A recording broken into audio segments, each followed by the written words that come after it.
I'm Samantha Mitchell, 48 years old, standing at the entrance of the most extravagant wedding venue in Boston. My hands trembled slightly as I spotted him across the room. Richard, my ex-husband, his face draining of all color when our eyes met, 5 years ago.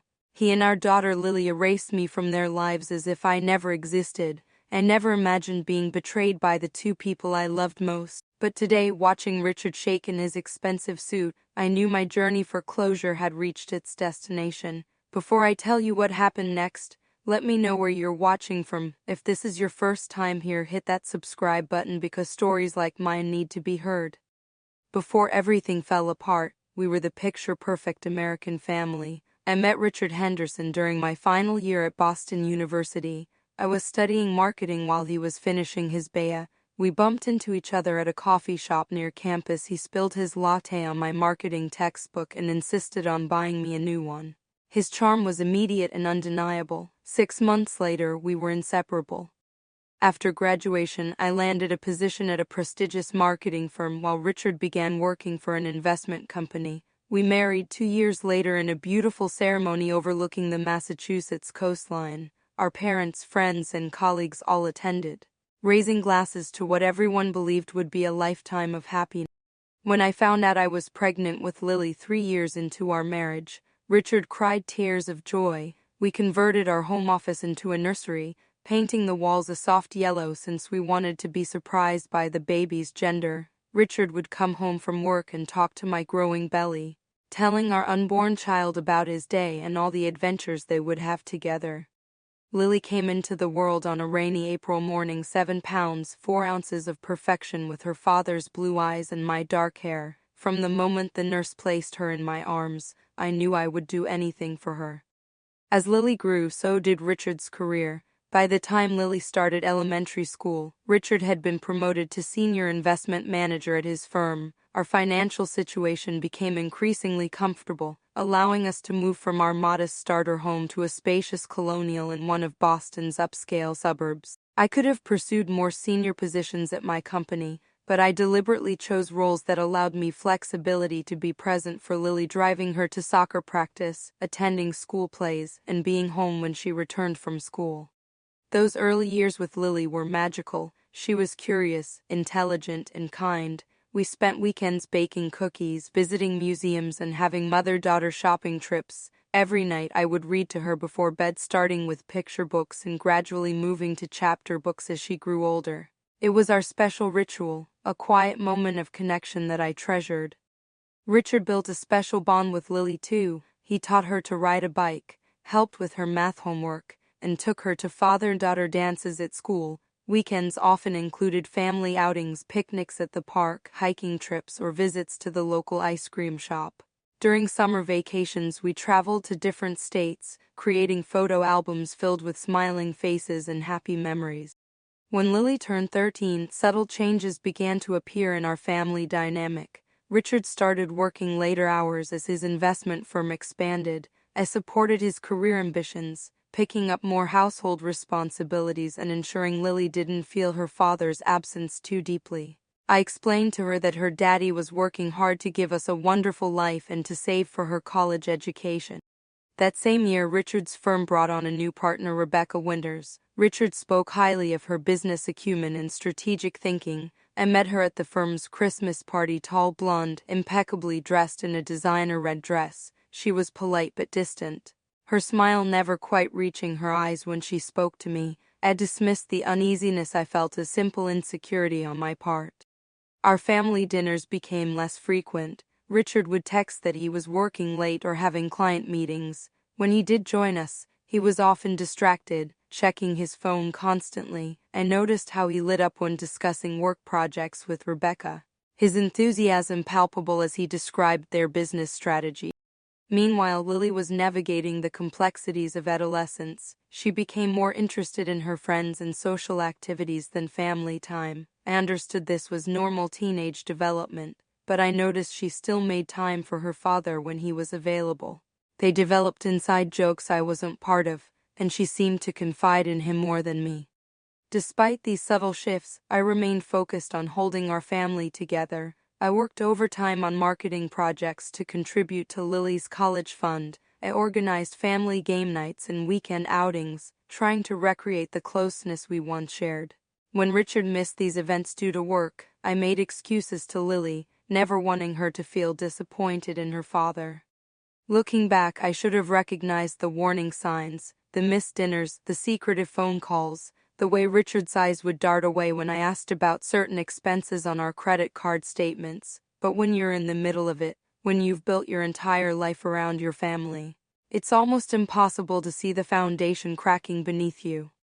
The first concrete sign that something was wrong came on a Tuesday evening in November. Richard had forgotten his phone on the kitchen counter when he went to shower. A text message notification lit up the screen. "Can't wait to see you tomorrow. She still doesn't suspect anything."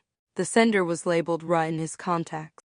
My heart pounded as I stared at the message. Raw Rebecca Winters. I had never snooped through Richard's phone before, but my trembling fingers entered his passcode before I could think twice. The text thread with Raw revealed months of intimate exchanges, plans to meet, and discussions about the future. There was no explicit mention of an affair, but the tone was unmistakably beyond professional.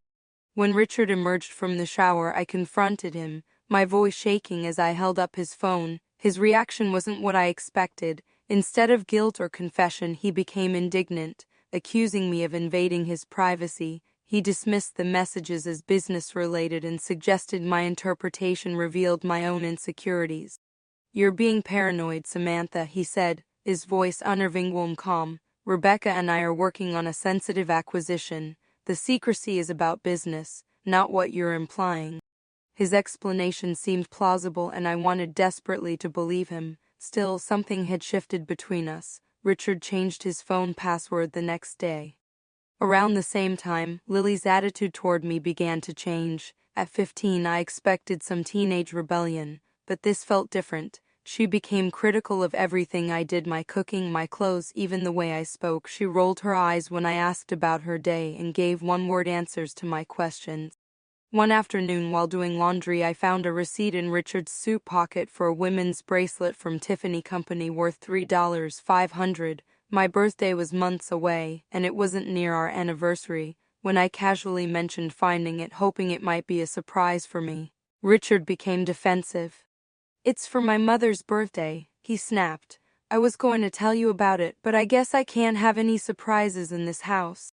His mother's birthday had been the previous month, and I'd helped him select a cashmere sweater for her. The credit card statements revealed more disturbing patterns: expensive dinners at restaurants I'd never been to, charges at high-end hotels in Boston just miles from our home, and shopping at luxury boutiques. When I questioned these expenses, Richard accused me of monitoring him like a child and reminded me that his income paid for our lifestyle.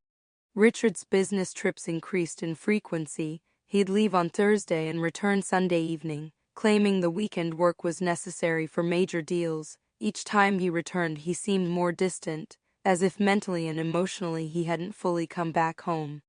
One evening, I overheard Richard and Lily whispering in her bedroom. I paused outside the door, my heart racing. "Remember, this has to stay between us for now," Richard was saying. "Your mother wouldn't understand the plan." "I know, Dad," Lily replied, her voice holding none of the disdain she typically directed at me. "But when will we tell her?" "Soon, sweetheart. Everything's falling into place." I knocked and entered the room, trying to appear casual. They immediately stopped talking, exchanging glances that excluded me from whatever secret they shared. "What plan are you two discussing?" I asked, attempting to keep my tone light. "Just college options," Richard answered smoothly. "Lily's thinking about pre-med programs and we're strategizing about applications." Lily nodded in agreement, though she had always talked about becoming a journalist, not a doctor. Neither of them met my eyes. My attempts to reconnect with Lily were consistently rebuffed. I suggested a mother-daughter shopping trip like we used to enjoy, but she claimed she had too much homework. When I offered to help with her English essay, she said she preferred to work alone.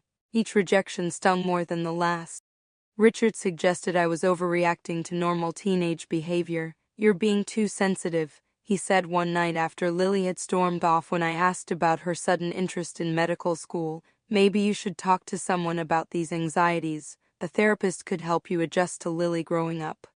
The suggestion that I needed psychological help for noticing the dramatic changes in my family felt like gaslighting, but Richard was persuasive. He even recommended a therapist, a colleague of Rebecca's husband, I later discovered. My social circle began to shrink as well. Friends we'd known for years seemed to pull away. Later I would learn that Richard had been sharing concerns about my increasing paranoia and obsessive behavior with our mutual acquaintances. The final warning sign came when I found a brochure for Westfield Academy, an exclusive boarding school in Connecticut, hidden in Lilia's desk drawer. When I asked her about it, she snatched it away. "Dad and I are just exploring options," she said defensively. "He thinks it would look good on my college applications." We had never discussed sending Lily to boarding school. The thought of her living away from home during her final years of high school broke my heart. When I raised the issue with Richard, he downplayed it. "It's just an option we're considering," he said dismissively, "though it might be good for her to get away from this tense atmosphere you're creating." The subtle accusation was clear. If Lily wanted to leave home, it was my fault. Richard had been systematically undermining my authority with Lily, positioning himself as the reasonable parent while painting me as controlling and unstable. All these incidents formed a pattern I couldn't quite piece together. I felt like an outsider in my own family, watching helplessly as the two people I loved most shared secrets and plans that excluded me. Something was happening beneath the surface of our perfect family life, something that would soon break through with devastating consequences. The day everything fell apart began normally enough. I had been away at a 3-day marketing conference in Chicago and was returning home a day early, hoping to surprise Richard and Lily. As my taxi pulled into our driveway, I noticed an unfamiliar moving truck parked outside our house. Men in uniform were carrying furniture and boxes from our home to the truck. Confused, I paid the driver and approached one of the movers. "Excuse me, what's happening here?" "Moving job for the Henderson family," he replied without stopping. "I'm Mrs. Henderson," I said, my voice rising in panic. "Nobody's scheduled to move." The man shrugged apologetically and gestured toward the house. "You'll have to talk to the gentleman inside, ma'am. We're just doing our job." I rushed into our home of 12 years to find Richard calmly directing the movers in the living room. The space was half empty, with most of the furniture gone. The family photos that once lined the mantel had disappeared, leaving conspicuous dust-free rectangles on the wood. "Richard, what the hell is going on?" I demanded, my bag still in hand. He turned to me, his expression betraying only mild surprise at my early return. There was no warmth in his eyes, no trace of the man who had once vowed to love me forever. "I was going to call you tonight," he said coolly. "I've filed for divorce. My lawyer will be contacting yours tomorrow." The world seemed to tilt beneath my feet. "Divorce? What are you talking about? Where's Lily?" "She's with Rebecca, finalizing the details for her new room. We've bought a house in Brookline." "Rebecca, your business partner Rebecca?" The pieces were finally clicking into place, though my mind still fought against the obvious conclusion. Richard nodded, not even attempting to deny it. "We've been together for over a year. Lily knows and she's supportive of our relationship." My knees weakened as I processed this information. "A year? You've been having an affair for a year and involved our daughter in it?" "It's not how you're making it sound," he replied, his tone infuriatingly calm. "Rebecca and I connected on a level that you and I never did. Lily understands that. She's mature enough to recognize that people grow apart." I sank onto one of the few remaining chairs, struggling to breathe. "How could you do this? How could you plan all this behind my back?" "It wasn't working between us anymore, Samantha. You've been so focused on being Lily's friend that you couldn't see how unhappy we all were." "All? You're speaking for Lily now?" As if on cue, the front door opened and Lily walked in, followed by Rebecca Winters. My daughter froze when she saw me, guilt flashing across her face before her expression hardened. "Mom," she acknowledged stiffly, not meeting my eyes. "You're back early." Rebecca placed a proprietary hand on Lily's shoulder, her diamond bracelet identical to the one I'd found the receipt for glinting in the light. "Lily, why don't you check that the movers got everything from your room?" My daughter nodded and hurried upstairs without another glance at me. The woman who had taken my husband was now giving orders to my child in my own home. "You have no right," I began, rising from the chair. Actually, Samantha, Richard interrupted. Rebecca has every right. We're building a family together and Lily has chosen to be part of it. Chosen? She's 16, she's my daughter. She's old enough to decide where she wants to live, Rebecca interjected smoothly, and she's been quite clear about her preference. The next hours passed in a blur of shock and confrontation. I learned that Richard had been methodically planning this exit for over a year. He had opened separate bank accounts, transferred assets, and consulted with divorce attorneys, all while maintaining our family facade. The divorce papers arrived the next day by courier. Reading through them, I discovered that Richard was painting me as an unstable, neglectful mother. He claimed I had been emotionally absent, focused on my career at the expense of my family, a cruel inversion of the truth, as I had consistently prioritized them over professional advancement. Richard had timed everything perfectly, the division of assets heavily favored him, and he was seeking full custody of Lily. I later discovered he had been documenting every argument, every moment of parental frustration, creating a narrative of me as an unfit mother. When I finally managed to speak with Lily alone, her response shattered what was left of my heart. "I want to live with Dad and Rebecca," she stated coldly. "Rebecca understands me. She doesn't try to control everything like you do." "Lily, I've never tried to control you. I've only wanted what's best for you." "That's what you always say, but you don't know what's best for me anymore. Rebecca helps me see who I can become. She's introduced me to important people, taken me to university open houses. She's helping me with my future." Every word was like a dagger. Rebecca had been cultivating my daughter's affection, positioning herself as the sophisticated, connected mentor while I was cast as the controlling, old-fashioned mother. The court battle that followed was brutal and one-sided. Richard's legal team was relentless, while I struggled to afford adequate representation after discovering he had drained our joint accounts months earlier. Lily's testimony was the final blow, my daughter sitting in court, refusing to look at me as she described how much happier she was living with her father and Rebecca. The judge awarded primary custody to Richard, with limited visitation rights for me, but even those proved hollow, as Richard and Lily moved shortly after the divorce was finalized, leaving no forwarding address. After the final hearing, I confronted Richard in the courthouse parking lot, demanding to know why he had orchestrated such a complete destruction of my life. His response was chillingly simple. "I upgraded, Samantha. Rebecca offers me connections and opportunities you never could. Lily understands the advantages of our new situation. She's a child, not a business asset," I protested. "She's nearly an adult and she's made her choice. Accept it and move on." He checked his watch impatiently. "Rebecca and I are building a better life for Lily. Don't contact us again unless it's through our lawyers." As he walked away toward his luxury car where Rebecca waited, I realized I had not only lost my family but had been systematically erased from it, replaced by a newer model in Richard's never-ending pursuit of status and advancement.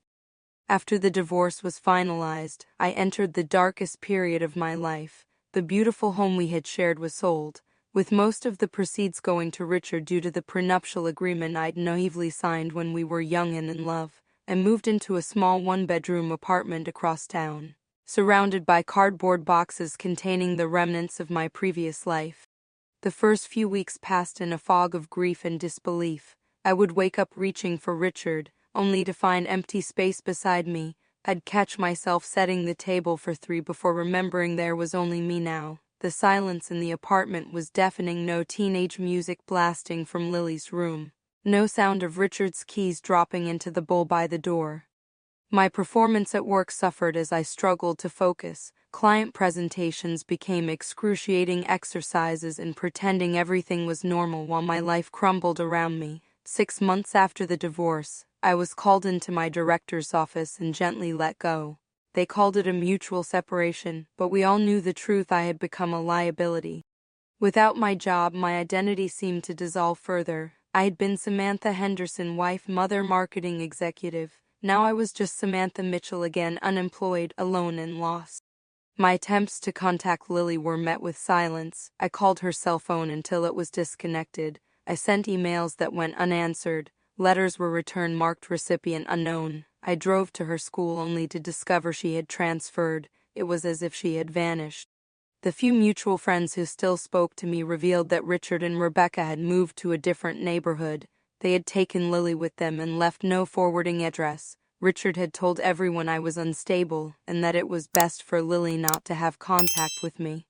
Social media became both my lifeline and my torment. Though Lily had blocked me, I could occasionally glimpse her life through mutual connections photos. I saw her in a new school uniform, the prestigious Westfield Academy boarding school. I watched from a digital distance as she grew taller, her smile becoming more poised and less spontaneous in each image. One evening, scrolling through a mutual friend's Instagram, I discovered something that took my breath away. Lily had changed her last name. No longer Lily Henderson Mitchell, she now went by Lily Henderson Winters, taking Rebecca's surname as her own. It was the ultimate erasure of my existence in her life.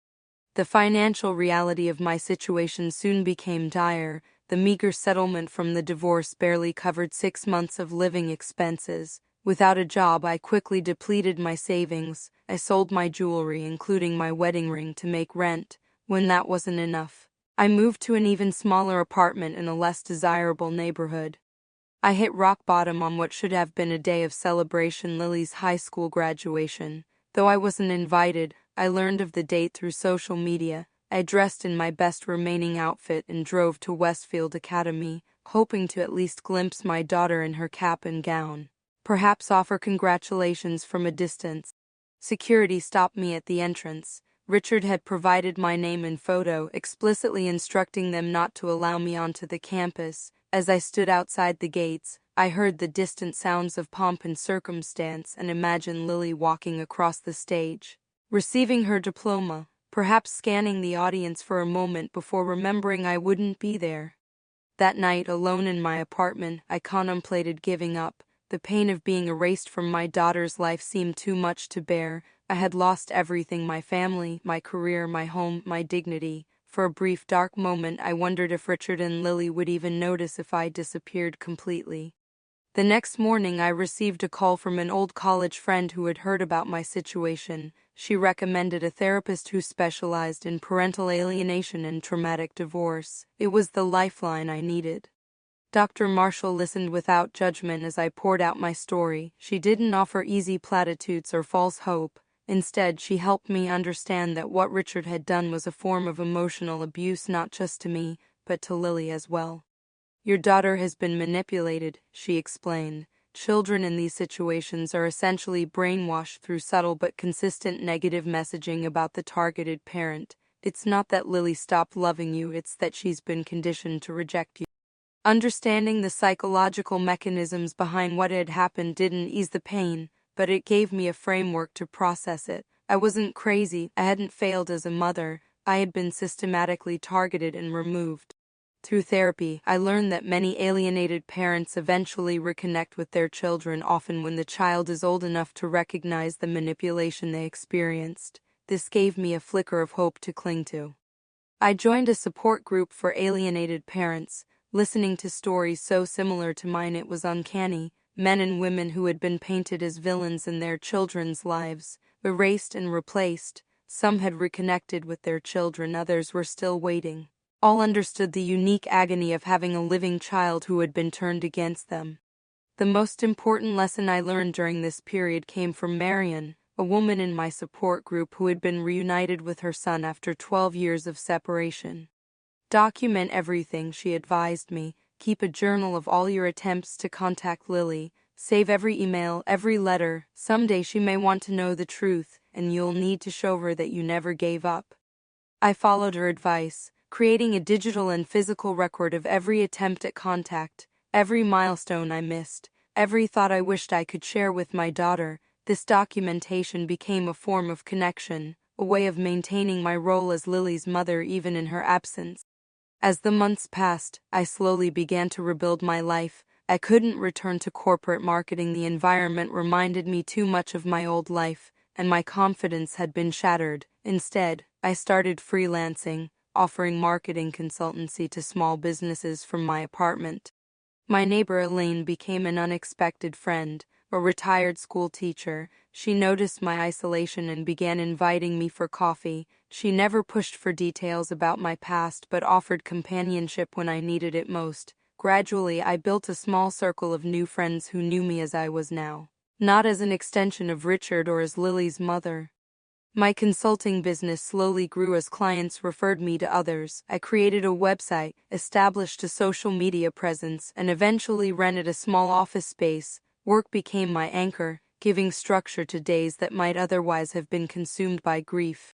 2 years after the divorce, I moved to a comfortable apartment in a safer neighborhood. It wasn't the spacious colonial I had lost, but it was mine, decorated according to my taste without Richard's input or criticism. I planted herbs on the balcony, adopted a cat named Jasper, and slowly created a life that, while not what I had planned, had moments of peace and even joy. The hardest lesson was learning that forgiveness wasn't about excusing Richard's actions or pretending they didn't hurt. It was about releasing the corrosive anger that was poisoning my own life. I didn't forgive him for his benefit but for my own survival. As my business expanded, I hired 2 assistants and moved to a larger office. The success was bittersweet. I had always wanted to build something of my own, but I had imagined sharing that achievement with my family. Still, there was power in knowing I had created this success from the ashes of my previous life. 3 years after our separation, I had established a new identity and a measure of stability. I had stopped checking social media for glimpses of Lily's life, recognizing that the digital stalking was keeping me tethered to the past. I still maintained the documentation of my attempts to contact her, but I had accepted that reconnection would happen on her timeline, not mine if it happened at all. Just as I was making peace with my new reality, an unexpected encounter shifted everything. At a coffee shop near my office, I ran into Madison, one of Lily's friends from middle school. She had grown into a poised young woman, and remarkably, she greeted me warmly. "Mrs. Henderson, I mean Ms. Mitchell," she corrected herself. "It's been ages." We chatted awkwardly at first, but when I asked if she ever saw Lily, her expression changed. "Sometimes at college events. She's at Yale now." Madison hesitated before continuing. "I probably shouldn't tell you this, but Lily asked about you last time I saw her. I think she's starting to question things her dad told her." That brief conversation planted a seed of hope. Lily was growing up, forming her own judgments, perhaps beginning to see through the narrative Richard had constructed. I didn't allow myself to dwell on it too much, knowing the disappointment would be crushing if nothing came of it. But I carefully recorded Madison's words in my journal, another piece of the story I was preserving for my daughter. As the 4th year of my separation from Lily approached, I found myself in a place I never expected to reach: genuine stability. My marketing consultancy had grown into a respected boutique agency with 6 employees and a roster of loyal clients. I had moved to a townhouse in a pleasant neighborhood, a space that finally felt like home rather than a temporary shelter from the storm of my divorce. My friendship with Elaine had deepened into a familial bond. At 72, she had become something between a mother and sister to me, joining me for Sunday dinners and holiday celebrations. Through her, I connected with a wider circle of friends, people who valued me for who I was now, not who I had been in relation to Richard or Lily. The support group for alienated parents continued to be an anchor in my life, though my role had evolved. Once the desperate newcomer seeking guidance, I was now often the one offering hope to shell-shocked parents fresh from their own family ruptures. I shared my journey without sugarcoating the pain but emphasizing the possibility of rebuilding. "Your life isn't over," I would tell them. "It's just taking a form you never expected." Through the group, I met Kevin, another alienated parent who had lost contact with his sons. Our shared experience created an immediate understanding that developed into friendship and eventually a careful, tentative romance. Unlike my relationship with Richard, built on youthful passion and idealism, what Kevin and I shared was grounded in mutual respect and the hard-won wisdom of profound loss. The documentation project I had started at Marion's suggestion had evolved into a comprehensive archive. I maintained a digital folder of milestones and thoughts for Lily, reflections on what might have been her college move-in day, the advice I would have given her about her first serious relationship, the pride I felt when I imagined her academic achievements. I sent birthday and Christmas cards to Richard's last known address each year, though they were invariably returned. Each returned envelope joined the archive, evidence of my continued efforts. Professionally, I had found my niche working with female entrepreneurs and small business owners. My personal experience of rebuilding from nothing gave me insight into their challenges, and my marketing expertise helped many of them achieve significant growth. The irony wasn't lost on me that losing everything had ultimately led to a more fulfilling career than the one I had sacrificed for Richard's advancement. One Tuesday afternoon, I was meeting with a new client, Catherine, in my office. As we discussed her artisanal jewelry business, she mentioned her daughter's upcoming wedding. "It's going to be at the Rosewood estate," she said. "My new son-in-law comes for money and his parents insisted on the venue. It's beautiful but a bit ostentatious for my taste." I nodded politely, pushing away the pang I felt at the mention of a daughter's wedding, another milestone I would likely miss with Lily. Catherine continued, "My husband and I are a bit overwhelmed by it all, to be honest. The guest list is nearly 300 people. The groom's family keeps adding business associates. Apparently, Richard Henderson from Henderson Winters Investments insisted on inviting all their major clients." My heart stopped at the mention of Richard's name. "Henderson Winters," I repeated, trying to keep my voice steady. "Yes, do you know them? Richard Henderson and his wife Rebecca are the parents of the groom Alexander, quite the power couple in Boston financial circles apparently." The room seemed to tilt. Richard and Rebecca's son was getting married, which meant Lily, now 21, would almost certainly be attending as his stepsister. "We actually know each other from a long time ago," I managed. "When is the wedding?" 3 weeks from Saturday," Catherine replied, giving me a curious look. "The 15th. After Catherine left, I sat at my desk, mind racing. This was potentially my first opportunity to see Lily in 5 years, but crashing a wedding seemed both desperate and inappropriate. If Richard spotted me, he would undoubtedly have security remove me, creating exactly the kind of scene that would confirm his portrayal of me as unstable. I called Marion from my support group, the only person who might truly understand my dilemma. "It's not about revenge," I explained after sharing the situation. "It's just that I might never get another chance to see her." "What are you hoping will happen?" Marion asked gently. I considered the question. I don't expect a tearful reunion or for Lily to leave the wedding with me. I just want her to see that I'm okay, that I'm still here, still her mother, maybe plant a seed that could grow later. "Then you need to find a legitimate way to be there," Marion advised. "No subterfuge. If you sneak in or create a scene, it will only reinforce what Richard has told her about you." The solution came from an unexpected quarter. During our next dinner, I confided in Elaine about the wedding situation. Her eyes lit up. "Catherine Jenkins is the mother of the bride. I taught Emma Jenkins in 4th grade. We've stayed in touch through Christmas cards all these years. I was invited to the wedding but declined because I didn't want to travel alone at my age. I could ask if my +1 invitation is still available." 2 weeks later, I had a legitimate invitation to the wedding of Emma Jenkins and Alexander Winters. I spent hours selecting the perfect outfit, elegant but understated, a navy blue dress that conveyed dignity and success without drawing undue attention. I practiced what I might say if I encountered Lily or Richard, rehearsing calm, measured responses to potential scenarios.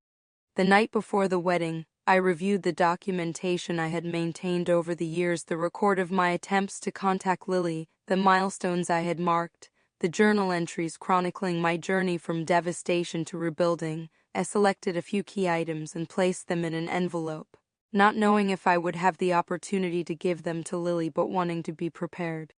As I finally fell into an uneasy sleep, I reminded myself that this wasn't about confrontation or vindication. It was about being present, showing Lily that despite everything Richard had done to erase me, I was still her mother, still standing, still loving her from afar. The wedding announcement caught me completely by surprise. I had been browsing through Boston Magazine while waiting for a client meeting when I saw it, an elegant quarter-page announcement for the upcoming nuptials of Emma Jenkins and Alexander Winters, with professional engagement photos of the happy couple. What stopped my heart was the smaller photograph beneath it, the groom's family, including Richard, Rebecca, and standing between them, my daughter Lily. 5 years had transformed her from the teenager I remembered into a poised young woman. Her dark hair, so like mine, was now styled in an elegant bob. She wore a sophisticated dress and subtle makeup, looking every inch the privileged Ivy League student, but what struck me most was her smile, practiced and perfect, yet somehow not reaching her eyes. I immediately bought the magazine and took it back to my office, canceling my afternoon appointments. I scoured the announcement for details, learning that Emma Jenkins was a Yale classmate of Lily's. The wedding would take place at the Rosewood Estate, Boston's most exclusive wedding venue, followed by a reception that the magazine described as set to be one of the social events of the season. My emotions cycled rapidly between longing, anxiety, and a strange determination. After 5 years of absence, here was a concrete opportunity to see my daughter, not through the filtered lens of social media or second-hand accounts, but in person. I spent the next week researching everything I could about the wedding. The Rosewood Estate was notorious for its exclusivity, and security guest lists were strictly enforced, and uninvited visitors were promptly removed. The Jenkins family was well connected in Boston's academic circles, while the Winters Henderson clan moved through the city's financial elite. This wasn't a wedding I could simply walk into. The ethical questions plagued me constantly. Was I right to insert myself into this event? Would my presence upset Lily on what should be a happy occasion for her stepbrother? Was I seeking closure for myself at the expense of others' comfort? I discussed these questions endlessly with Dr. Marshall during our weekly sessions. "What's your true motivation here, Samantha?" she asked during one particularly intense conversation. I considered the question carefully. "Not revenge," I said finally. "I don't want to create a scene or embarrass Richard, as satisfying as that might be. I want Lily to see that I'm okay, that I've survived what they did to me, and I want her to know that despite everything, I've never stopped being her mother." "Then approach it with that intention," Dr. Marshall advised, "not as a confrontation but as an opportunity for truth to surface naturally." The practical aspects of attending the wedding presented their own challenges. Direct outreach to the bride's family seemed inappropriate and potentially alarming. Attempting to purchase a ticket to the event wasn't an option for such a private affair. I needed a legitimate invitation. The solution came through an unexpected connection. My client Catherine Jenkins turned out to be the mother of the bride, Emma. During our consultation about her artisanal jewelry business, she mentioned her daughter's upcoming wedding at the Rosewood Estate. When I inquired further, she revealed that Richard and Rebecca were the groom's parents. This coincidence seemed almost too perfect a sign that perhaps this meeting was meant to happen. Through careful conversation, I learned that Catherine had an extra invitation with a +1 that had been declined. My neighbor Elaine, who had become like family to me, had taught Catherine's daughter in elementary school years ago. With some gentle nudging, Elaine agreed to request that Catherine transfer the invitation to us. 2 weeks before the wedding, the embossed invitation arrived in my mailbox. The heavy cream paper made it official. I would be attending the Jenkins Winters wedding as Elaine's guest, with a legitimate place on the guest list. Preparation became my focus. I selected an elegant navy blue dress that conveyed confidence without drawing undue attention. I had my hair professionally styled and scheduled a makeup appointment. The external preparations were straightforward. The emotional preparations were anything but. I rehearsed potential scenarios obsessively.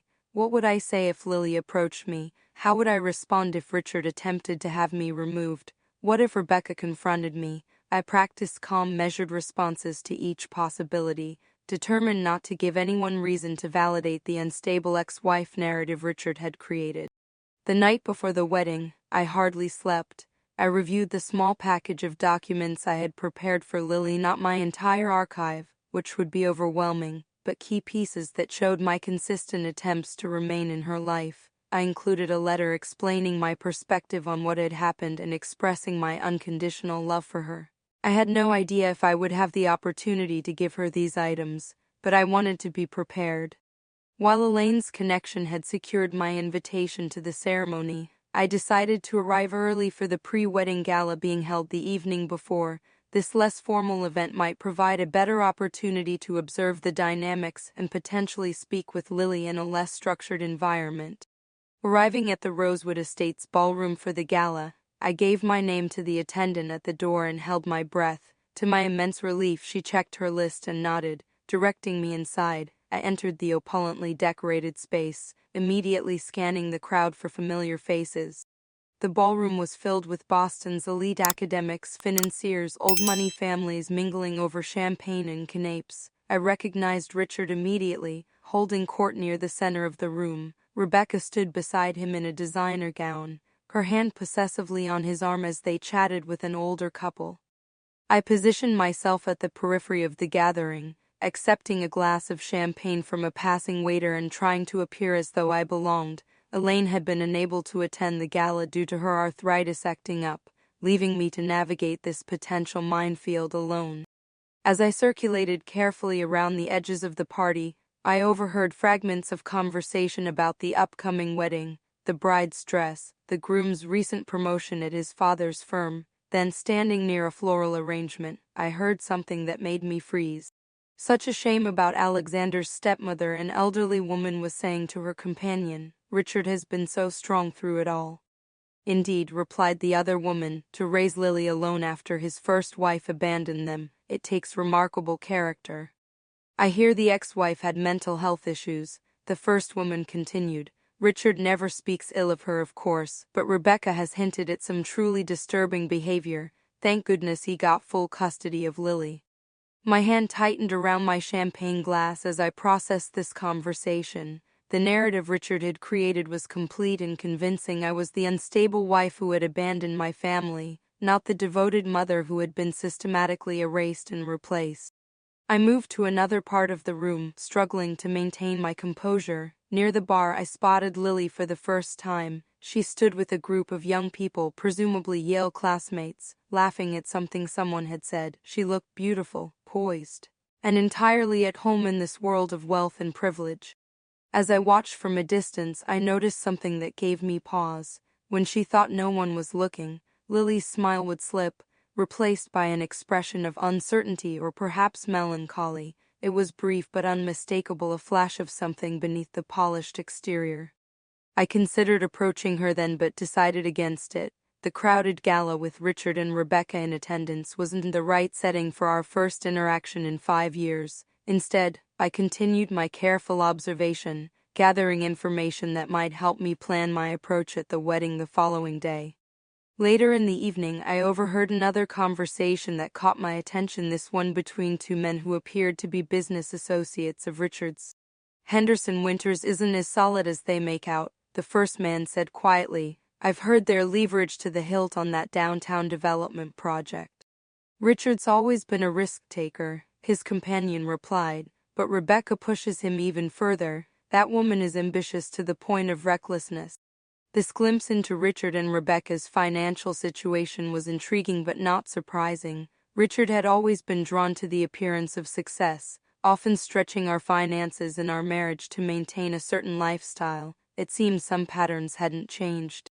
The most valuable information came near the end of the evening when I overheard a conversation between the mother of the bride and one of her friends. Emma says Lily has been asking questions about her birth mother recently, Catherine Jenkins said quietly. Apparently she found some old photographs in the attic when they were moving things for the renovation. What did Richard say? Her friend asked. According to Emma, he shut the conversation down completely. Rebecca was furious about it. Emma says there's tension there. Lily isn't as accepting of Rebecca as they pretend publicly. This final piece of intelligence confirmed what I had begun to suspect. Lily was questioning the narrative she had been given. The perfect family image Richard and Rebecca had constructed had cracks in its foundation. As I left the gala, carefully avoiding Richard and Rebecca's notice, I felt something I hadn't experienced in years: genuine hope. Not just the theoretical possibility that someday Lily might want to know me again, but concrete evidence that she was already beginning to question the story she had been told. I returned to my hotel room and revised my plan for the wedding. I would attend as planned, maintaining a low profile during the ceremony. At the reception, I would look for an opportunity to speak with Lily briefly, away from Richard and Rebecca. I wouldn't overwhelm her with explanations or accusations, but would simply let her know I was there, that I had always been there, waiting for when she was ready to hear the truth. As I finally fell asleep, I felt strangely calm. Tomorrow would bring whatever it was meant to bring. After 5 years of being erased, I would finally step back into the light, not as Richard's ex-wife or even primarily as Lily's mother, but as Samantha Mitchell. a woman who had lost everything and rebuilt herself from the ashes. The morning of the wedding arrived with perfect September weather, clear blue skies, and a gentle breeze that rustled through the manicured gardens of the Rosewood estate. I arrived early with Elaine, who had insisted on accompanying me despite her arthritis. Her presence was both moral support and legitimacy. We were simply two invited guests attending a beautiful wedding. We took our seats near the back of the garden where the ceremony would take place. The setting was breathtaking: white chairs arranged in neat rows, an arbor draped with roses and ivy, string musicians playing softly as guests arrived. Everything spoke of wealth and careful planning. Exactly what I would expect from an event orchestrated by Rebecca Winters. From my position, I could observe without being immediately noticeable.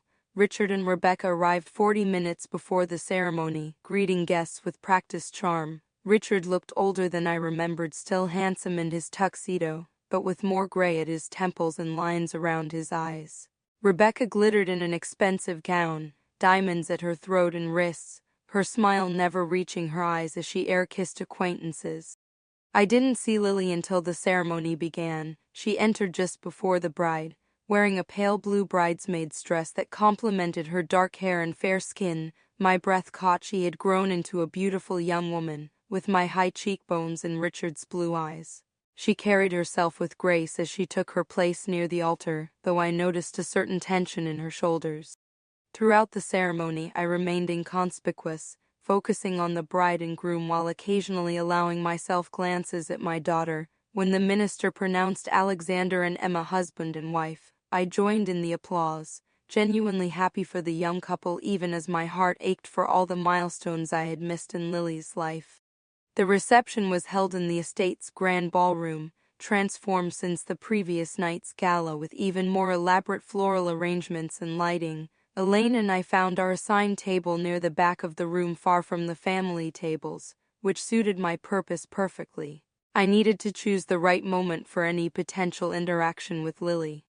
That moment came sooner than I expected. As guests mingled before dinner, I excused myself to visit the ladies' room. Turning a corner in the hallway, I nearly collided with Lily, who was coming from the opposite direction.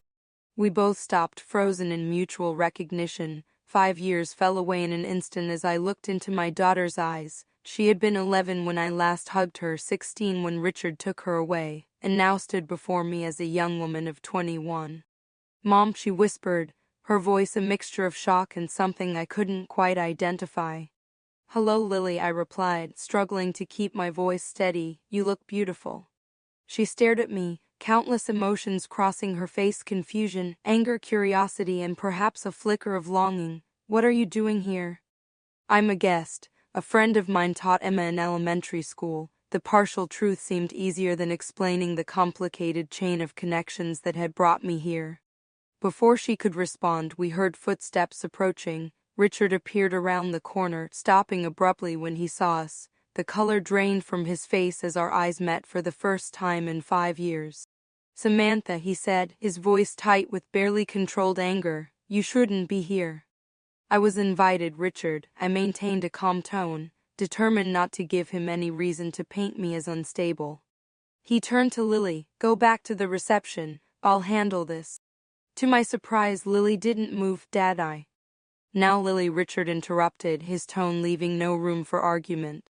She hesitated, looking between us, then walked past her father toward the ballroom. As she passed me, her fingers brushed against mine so briefly I might have imagined it, yet the contact sent a jolt through me.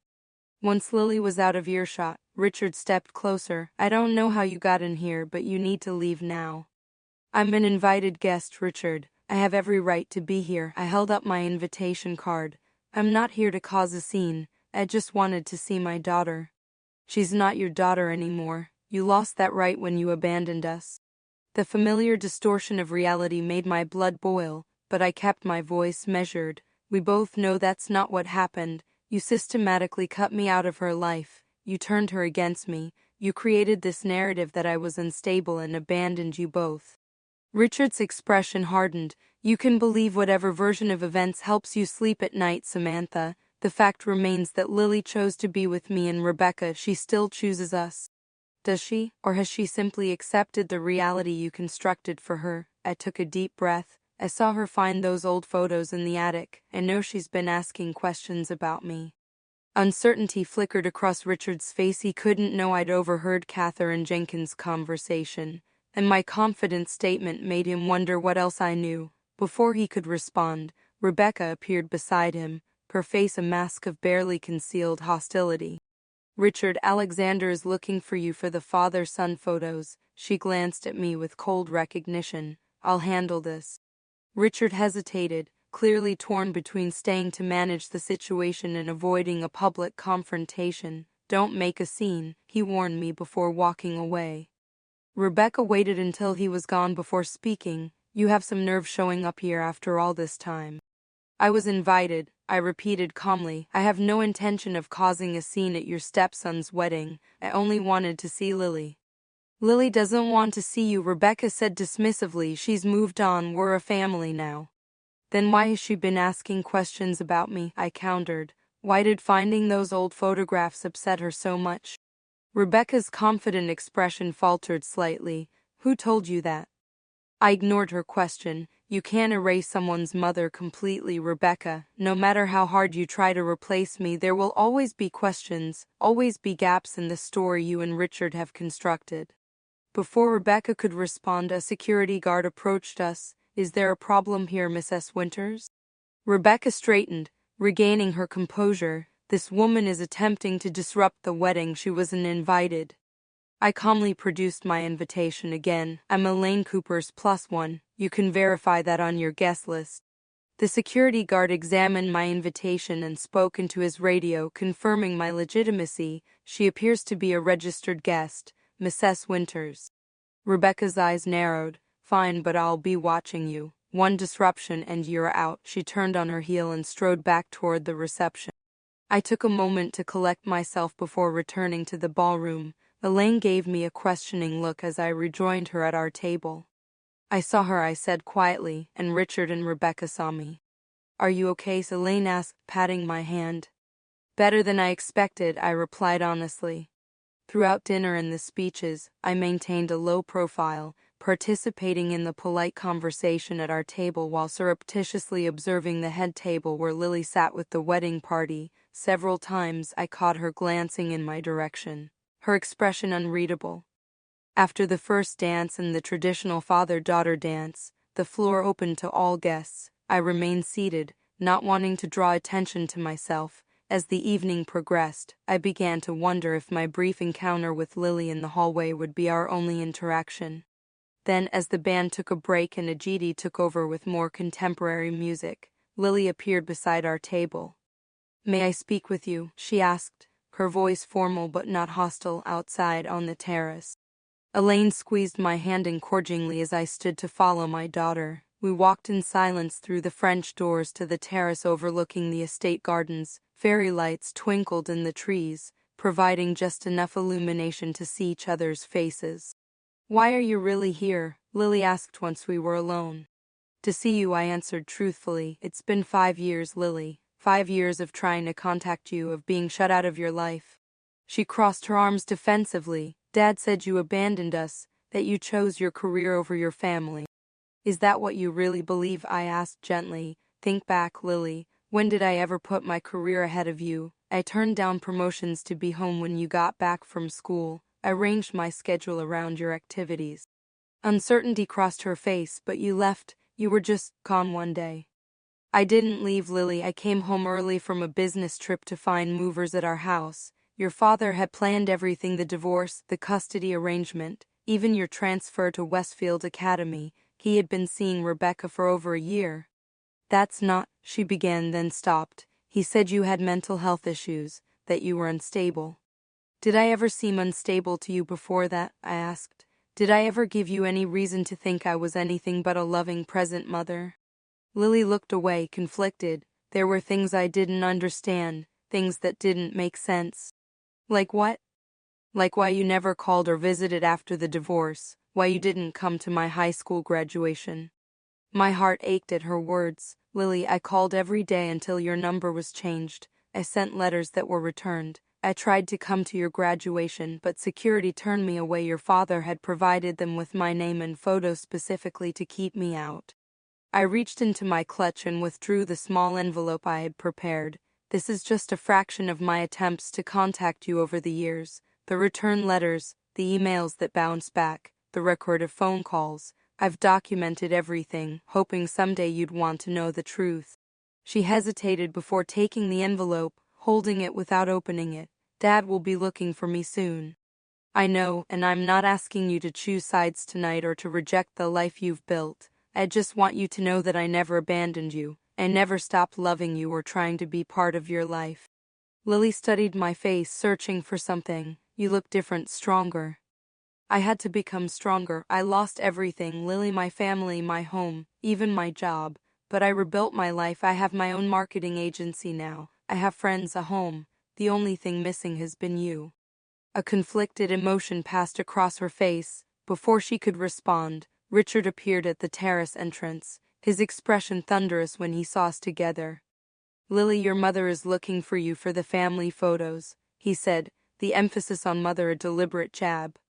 I expected Lily to comply immediately as she had in the hallway earlier. Instead, she straightened her shoulders. Rebecca isn't my mother, Dad, she's your wife. Richard's face reddened. We're not having this discussion now. This is Alexander's wedding and you're causing a scene.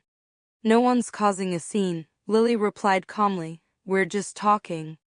About what? What lies has she been filling your head with? Richard demanded, stepping onto the terrace. Actually, she's given me documentation of all the times she tried to contact me over the years. The calls, the letters, everything you told me never happened. Richard's expression shifted from anger to calculation. Samantha has always been good at manipulating situations to suit her narrative.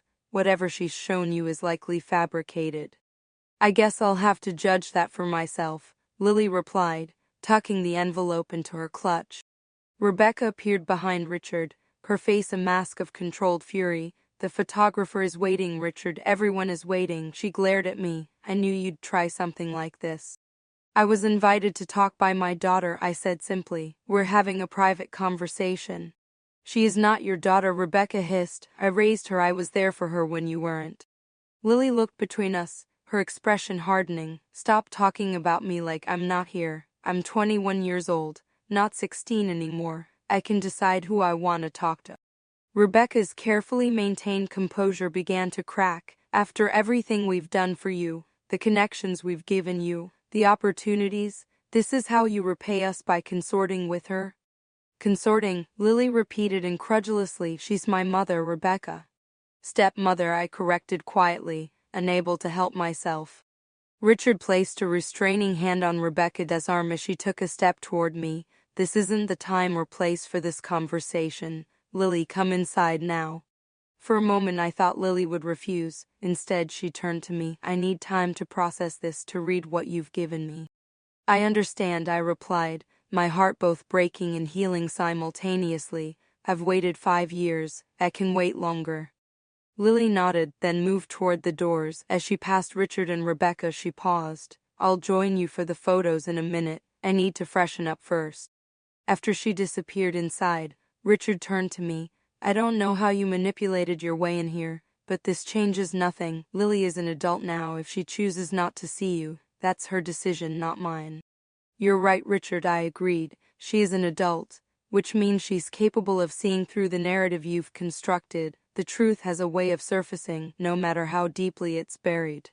Rebecca stepped forward, her voice low and venomous. You think you've won something here? You're nothing but a footnote in Lily's life, a curiosity she'll examine briefly before moving on. We are her family.